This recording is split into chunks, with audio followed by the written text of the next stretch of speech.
کرا دیا. اب میں دعوت دے رہا ہوں آج کے مہمان خصوصی امتیاز صاحب کو مجاز کے اس مصرعے کے ساتھ کہ جو ابر یہاں سے اٹھے گا وہ سارے جہاں پر برسے گا. ہماری چونکہ میں بھی طالب علم رہ چکا ہوں, ANU اسٹوڈنٹس یونین کے سابق صدر ہیں سلمان امتیاز صاحب, اور میں بلا تردد یہ بات کہہ سکتا ہوں کہ کوئی بھی MLA یا کوئی بھی MP صرف اپنے حلقے کا نمائندہ ہوتا ہے, لیکن یہ اللہ تعالیٰ نے ہمیں انعام دیا کہ جو طلباء یونین کا نمائندہ ہوتا ہے اس کی شہرت بین الاقوامی ہو جاتی ہے. ہندوستان دنیا کا کوئی ملک ایسا نہیں ہے جہاں فارمر اسٹوڈنٹس کی یونین نہ ہو, اور جیسے ہی انتخابات ہوتے ہیں اور اس کا نتیجہ آتا ہے تو فوراً تمام اسٹوڈنٹس کو یہ معلوم ہو جاتا ہے کہ اس سال ANU طلباء یونین کا صدر فلاں اسٹوڈنٹ چنا گیا ہے. اور جب وہ ووٹ ان کو ملتے ہیں, یقیناً ووٹوں کی تعداد کم ہوتی ہے لیکن وہ لاکھوں میں نہیں ہوتی, لیکن وہ نمائندگی ہوتی ہے پورے ہندوستان کی. ہندوستان کے یہ آپ سب جانتے ہیں کہ ہندوستان کے ہر حصے کا رہائشی مکین شہری وہ یہاں تعلیم حاصل کرنے کے لیے آیا ہے اور وہ ووٹ ڈالتا ہے, اور وہ ووٹ ڈالتا ہے تو اصولوں کی بنیاد پر پہلے پرکھتا ہے, وہ مدعے جو ہیں ان کی بنیاد پر ان سے سوالات کرتا ہے اور ان سے وعدے لیتا ہے, اور ان کو کمٹمنٹ کرنا پڑتا ہے کہ جب میں یہاں کا صدر بنوں گا تو میں اپنی حیثیت میں جو فائدے پہنچا سکتے ہیں. اور ماشاءاللہ سلمان امتیاز صاحب بھی اسی میں سے ایک ہیں. آپ یہاں ابھی بھی موجود ہیں اور سماجی خدمات انجام دے رہے ہیں. جتنا مقبول اسٹوڈنٹس یونین میں ہیں, آج ماشاءاللہ علی گڑھ کے سماجی حلقوں میں بھی اتنی ہی مقبولیت حاصل کر رہے ہیں. میں چونکہ یہ ہماری فاؤنڈیشن نان پولیٹیکل آرگنائزیشن ہے تو میں مجبور ہوں کہ کسی بھی طرح کی مزید سیاسی تبصرہ نہیں کروں گا, کیونکہ سیاست تو 24 گھنٹے آپ سنتے رہتے ہیں. میں بغیر کسی تردد کے اس آج کے پروگرام کے مہمان خصوصی جناب سلمان امتیاز صاحب کو دعوت دوں گا کہ وہ آئیں اور ہماری آرگنائزیشن کے تعلق سے اپنے خیالات کے ساتھ کریں, ہماری حوصلہ افزائی کریں. مجھ سے بھی بہت چھوٹے ہیں, نوجوان ہیں, لیکن نمائندے ہیں برحال جناب سلمان امتیاز صاحب.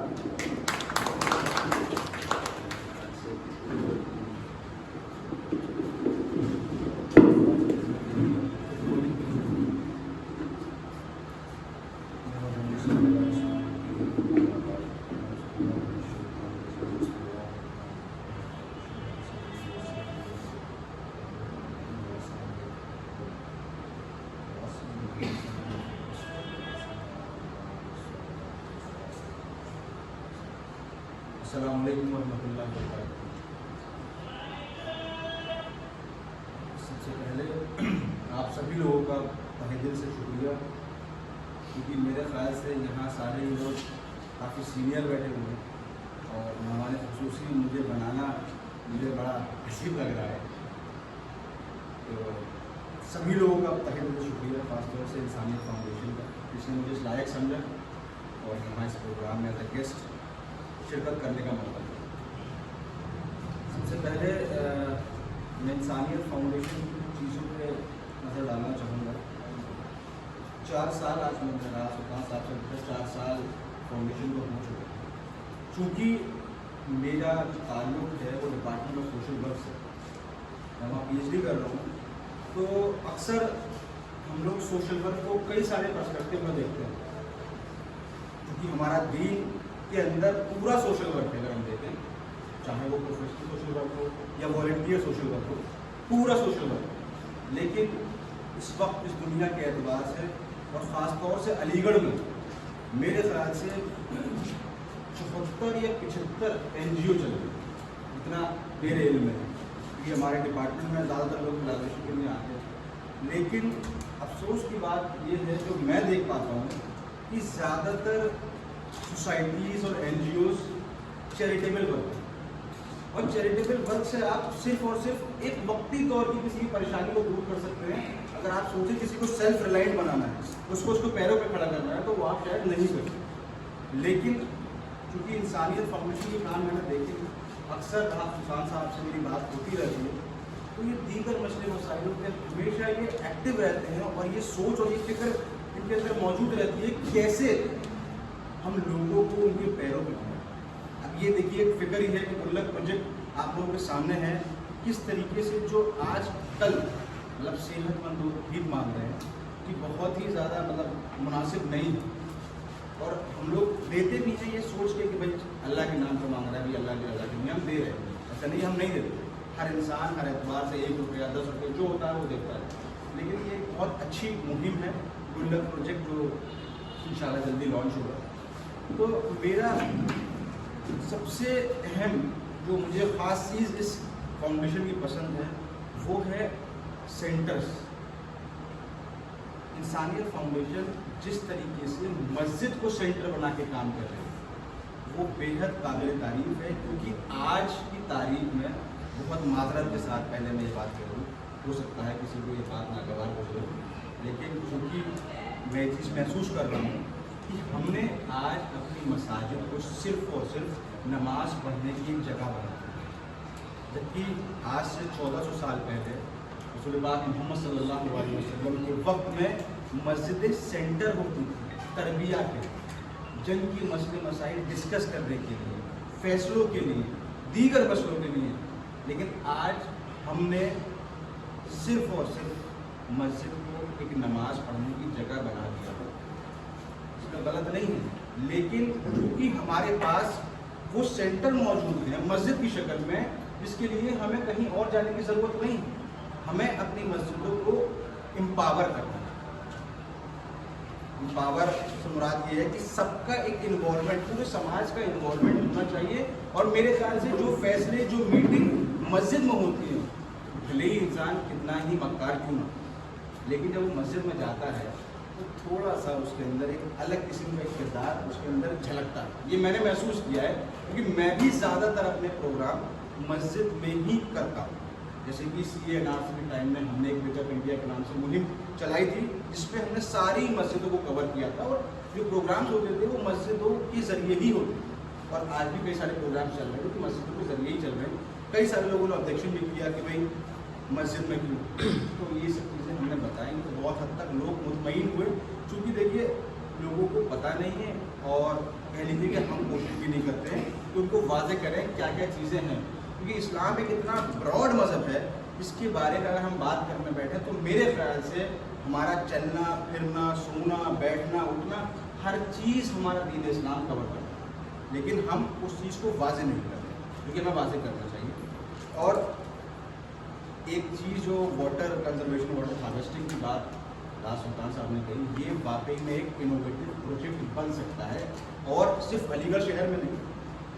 पूरे मुल्क में और इस मुल्क के बाहर भी, क्योंकि आने वाले वक्त में हम सबको पता है कि आने वाली जनरेशन से पानी की कितनी परेशानी और स्कैर्सिटी होने वाली है। तो उस लिहाज से अगर हम वुज़ू के पानी को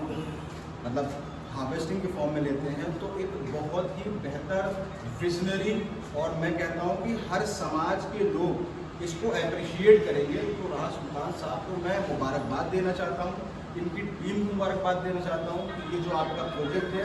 इंशाअल्लाह अल्लाह ने अगर चाहा कि बहुत सक्सेसफुल और एक विजनरी प्रोजेक्ट है।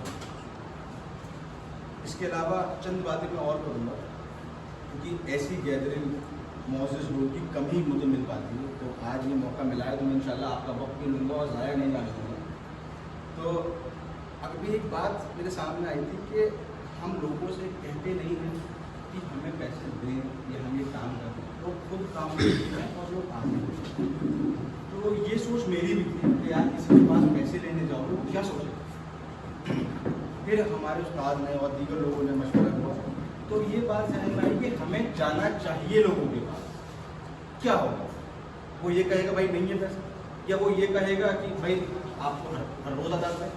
इससे ज़्यादा कोई कुछ नहीं कह सकता है। लेकिन हमारा जो ईमान है और हमारी जो इंटेंसिटी है, इंटेंशंस है, वो अल्लाह के सामने है और अल्लाह के लिए काम कर रहे हैं। इंसानों की फिक्र नहीं करनी चाहिए। हमें समाज के हर खित्ते, हर इंसान के पास जाना चाहिए अपनी डिमांड को लेकर। हम ये काम कर रहे हैं क्योंकि अगर आप नहीं जाएंगे तो कोई और जाएगा। ये बहुत वाज़ेह है कि अगर आप नहीं जाएंगे कोई और जाएगा। और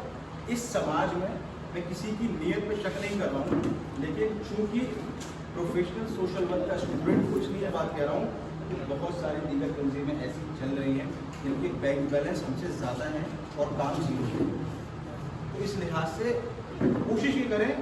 کہ میری ٹیم سے درخواست ہے کہ ہر انسان تک پہنچیں اور اپنا ویژن بتائیں، اور ان کے پاس بھی نہیں ہے تو کہیں گے بھائی جب ہو تو آپ انشاءاللہ ہمارا خیال رکھیں، میں اس پہ کام کر رہا ہوں۔ اور علی گڑھ شہر میں کیونکہ میں آلریڈی کام کر رہا ہوں تو انسانیت فاؤنڈیشن کو میں دعوت دینا چاہتا ہوں کہ سول لائن میں نے حالات دیکھے اور شہر میں بھی حالات دیکھے، شہر میں راستہ کام کرنے کی مزید ضرورت ہے، کیونکہ سب سے بڑی چیز تعلیم کا نہ ہونا، وہاں بہت کمی ہے تعلیم کی،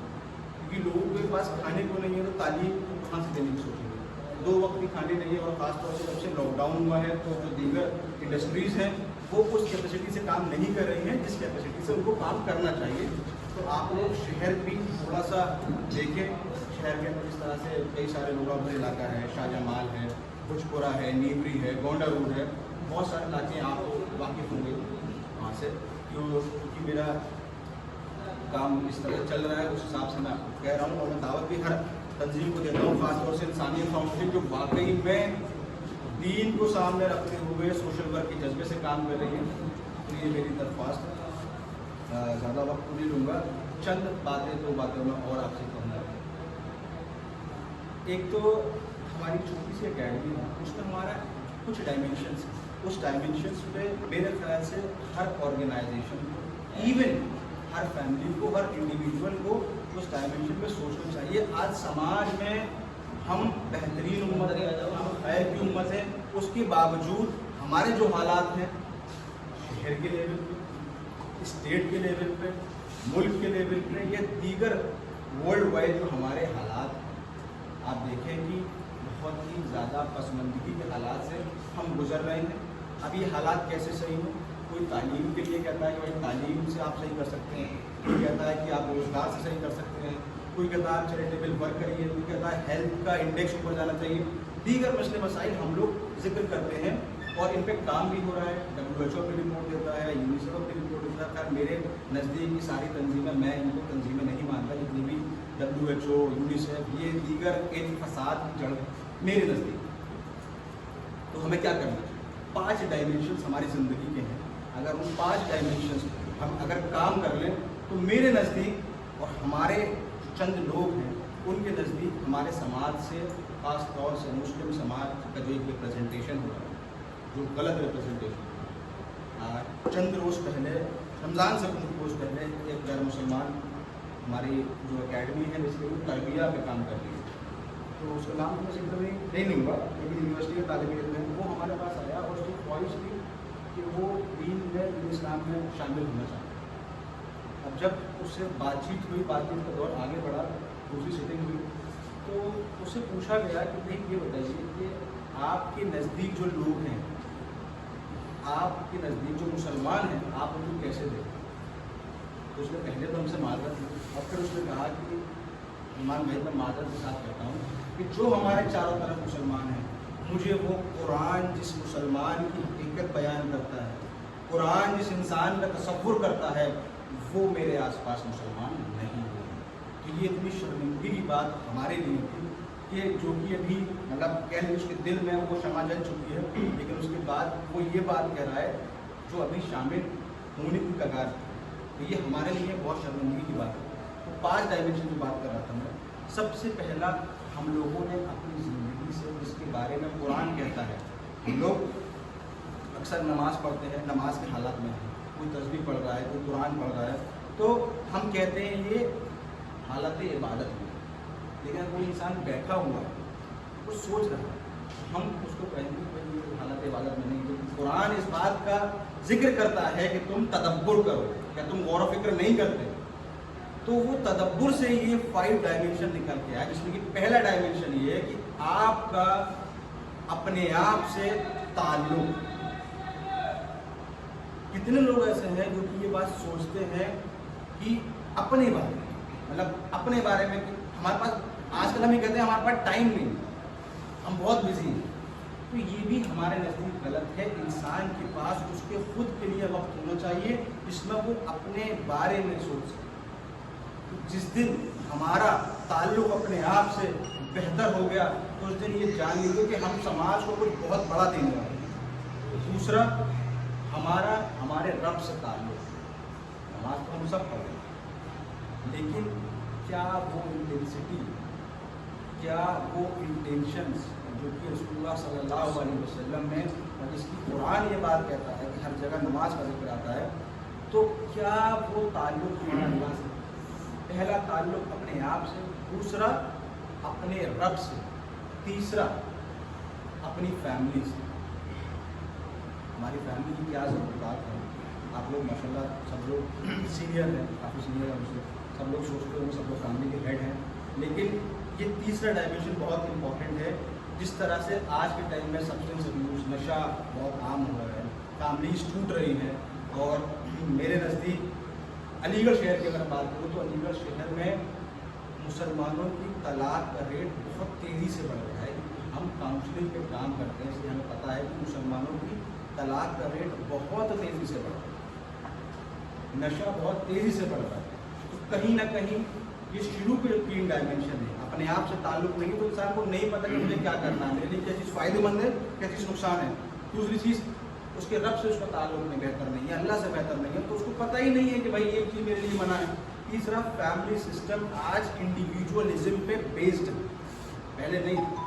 जिस तरह पहले न्यूक्लियर फैमिली, पहले जॉइंट फैमिली थी, तो आप देखते हैं कि नशा बहुत कम था, फैमिली सिस्टम बहुत कमी से कोलैप्स करता था, क्योंकि एक प्रेशर होता था, प्रेशर ही कह लीजिए उसको, एक प्रेशर के तहत आदमी उस चीज़ में मतलब इन्वॉल्व नहीं होता, अपने आप से, अपने रब से, अपनी फैमिली से, अपनी सोसाइटी से ताल्लुक़। We are a responsible citizen and we have to give something for the betterment of society. तीसरा, चौथा, पाँचवा, जो कि हम शायद नहीं सोचते हैं, जो कि राज सुल्तान साहब ने सोचा है, आपका इस नेचर से ताल्लुक़। हम देखें, कोरोना वायरस है, सुनामी है, अर्थक्वेक है, साइक्लोन है, क्यों आ रहे हैं? क्योंकि आज हम ये बहुत पढ़े लिखे लोग इन्वायरमेंट और नेचर में कुछ ना कुछ प्रॉब्लम क्रिएट कर रहे हैं, जिसकी वजह से आज हमारे सामने ये सारी चीज़ें, आज पानी की कमी क्यों होने जा रही है? क्योंकि हम लोगों ने कुछ छेड़खानी करी है उसकी। तो ये 5 चीज़ें हम अगर अपनी ज़िंदगी में उतार रहे हैं तो इंशाल्लाह चीज़ें बेहतर होंगी। और आखिरी चीज़ मैं भी कहूँगा, क्योंकि राहत साहब ने बात कही थी कि वोटर ID कार्ड बनने चाहिए, और चूँकि एक बहुत ही एक इम्पॉर्टेंट मरहला हमारे सामने आने वाला है इलेक्शन का, और हमारे पास ले दे के अगर कोई चीज़ है तो वो आज के दौर में अपनी से अगर कहीं तो डेमोक्रेसी है, वो भी कह लीजिए कि बस ऐसी है कि अगर हम थोड़ा बहुत स्वीकार कर लें तो है हमारे पास, अदरवाइज वो भी नहीं है। तो हम लोग जो लीडर चुनते हैं, शायद आप लोगों को सबको पता होगा, लेकिन कोई नई बात नहीं बताना चाहता, जो हम लोग लीडर चुनते हैं उसकी बुनियाद क्या है? हमारी बुनियाद होती है कि साहब हमारे माशरे में सड़क खराब, कूड़ा है, रोज़गार नहीं है, हमारे समाज में गंदगी मतलब नालियाँ भरी हुई हैं, यही सारे शायद छोटे मोटे इशूज़ हमारे यहाँ होते हैं, लेकिन कोई भी इस इशू पे बात करने को तैयार नहीं है। जिस तरह से आज हमारे शहर के अंदर नशा बहुत आम है, आज हमारे फैमिली सिस्टम कोलैप्स कर रहे हैं, हमारे यहाँ तलाक रेट बढ़ रहा है, तो क्या ये अमीर की जिम्मेदारी नहीं है कि इस पर बात करें, इस पर जिक्र करें, इस पर नजरसानी करें, इस पर तदब्बुर करें? और हमारे जो राजनीति के पैरामीटर हैं वो हमें थोड़े बदलने होंगे। अब वो क्या होंगे वो आप लोग मुझसे कहीं ज़्यादा बेहतर तरीके से समझ सकते हैं। पाकिस्तान में कबायली सिस्टम है, भाई आज भी है, कबीले आज भी, तो वहाँ पर अमीर डेमोक्रेसी का सिस्टम है, प्राइम मिनिस्टर प्रेसिडेंट, वो एक अलग चीज़ है, लेकिन इसके साथ साथ वहाँ पर उन कबीलों के अमीर, अगर आपको किसी को पता हो तो बहुत अच्छी बात है कि वो अपने अमीर को कैसे चुनते। कई सारे लोगों ने उनसे रब्ता करने की कोशिश करी कि भाई आप अपना अमीर कैसे चुनते। उन्होंने बड़ी इम्पोर्टेंट बात की, उन्होंने बताया कि हमारा जो पैरामीटर है अमीर चुनने का क्या है, हम किसको अमीर बनाते हैं, हम उसको अमीर बनाते हैं जो गीबत नहीं करता, जो गीबत नहीं करता। और आज हमारे सारे सियासतदान अब जैसे ही मंच संभालते हैं तो शुरुआत कहाँ से होती है, गीबत। तो हमें थोड़े से पैरामीटर अगर चाहते हैं हम लोग इससे बेहतर हो, तो ये भी एक बहुत इंपॉर्टेंट एक्सरसाइज हो हमारे, क्योंकि कह लीजिए कि परेशानी मेरे अंदर है, थोड़ा सा सियासी कैरेक्टरिस्टिक मौजूद है और उसके प्लेटफॉर्म से हूँ, तो ये बात आखिर में करना ज़रूरी समझी। इंसानियत फाउंडेशन को आप सब लोगों को सुनने के लिए इंसानियत फाउंडेशन ने मुझे बुलाया और जो उनके काम